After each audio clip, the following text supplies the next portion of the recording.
All right, it is a Canelo Alvarez fight week as he takes on Berlanga this weekend on pay-per-view. And whenever there is a big major fight, I like to just take a look and see what are some of the other big things we have to get excited about in the boxing world. And we don't have to look far. On this undercard, this is another one. It's not the same as the Saudi-funded show in Los Angeles, but this is a pretty good undercard. Below Canelo, you have a couple really good fights. You have Erislandy Lara taking on Danny Garcia in a 12-round bout for Lara's WBA super middleweight title. Also, Caleb Plant taking on Trevor McCumbee, a 12-round bout for the vacant WBA interim super middleweight title. A couple at least names, right? Like, I don't know if Lara, if Garcia, if Plant are going to work their way into gigantic opportunities at any point, but still some very, like, their names, and they are good fighters. And I think, again, I am not overly enthused by giving Saudi Arabia too much credit,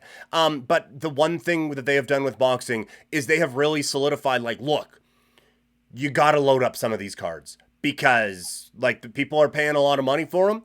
And we are now going to go out and set the bar for what an undercard is supposed to look like. So that this is this isn't just a one fight show. Those are a couple of really, really interesting fights at the top of this card. Moving on, coming up next weekend on ESPN, it is Jaime Munguia back in the ring as he takes on Eric Bazinian. Bazinian, sorry.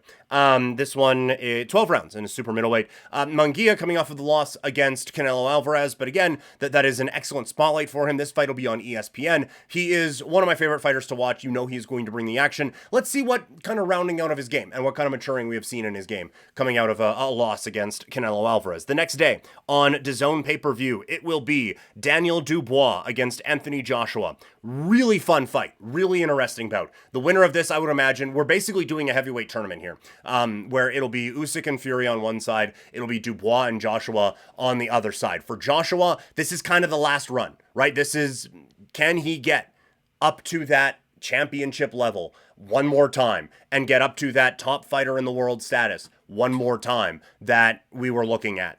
And looking at him for a long time. It has fallen off, and I don't think anyone's going to give him pound for pound number one, even if he wins both of these next two fights that we are presuming for him. But this is a chance to get to that undisputed heavyweight glory that a lot of people saw for him at the beginning of his career, and what a rewriting of the legacy it would be if he was able to do that. Going up against Dubois, who is a terrifying human being, who can just go out there and just absolutely wreck guys, and has started to put together a very impressive resume. The thing I don't like about this fight is that it is for the vacant IBF heavyweight championship, which means the IBF has taken their belt away from Alexander Usyk, so he is no longer the undisputed heavyweight champion, which fucking sucks and is just so boxing. And so look, like, it's a heavyweight fight and that's fun.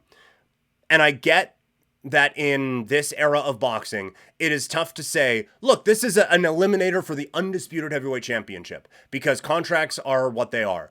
But you needed to get something figured out with this that wasn't, well, we'll just take the title off the guy who had one of the biggest wins in boxing in the last 15 years and strip him of the undisputed heavyweight crown. Because that's just stupid, and I hate it. So don't do that ever again. October 12th in Riyadh, Saudi Arabia on ESPN+, it'll be Artur Beterbiev taking on Dmitry Bivol, 12 rounds for Beterbiev's WBC, WBO, and IBF light heavyweight titles, and Bivol's WBA light heavyweight title. This is the fight to make at light heavyweight. These two are just, this fight is going to be so much fun. These two are so talented, and I think you are going to get a really, really fun fight out of these two to solidify who is the best light heavyweight in the world. November 15th on Netflix, there is Jake Paul, Mike Tyson, but for our purposes, it is Katie Taylor against Amanda Serrano, 10 rounds for Taylor's undisputed junior welterweight championship.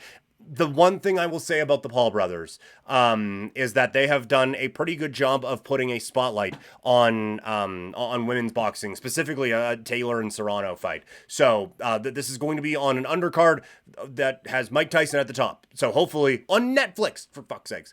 So hopefully this gets you an opportunity here to really build these two one more time. And then the year rounds out Riyadh, Saudi Arabia on DAZN pay-per-view. It is Alexander Usyk against against Tyson Fury, 12 rounds for Usyk's mainly undisputed heavyweight championship. It's the rematch we all wanted, and it's one that we get coming up in December. Plenty of time to break that down, but there's quite a few fights still to be very excited about one a month, a couple a month actually, when you look at September here, where we have the Canelo fight coming up here, and as we mentioned before, some good fights at the top of that card. You got Munguia next week, along with Dubois and Joshua next week. On the in October, Beterbiev against Bivol. On the 15th of November, Taylor and Serrano, and in December you have Usyk against Fury. So some pretty good fights to round out 2024 in the sport of boxing. Coming up on tomorrow's show, we will do a full breakdown of Canelo Alvarez against Berlanga as we get ready for that fight coming up this weekend.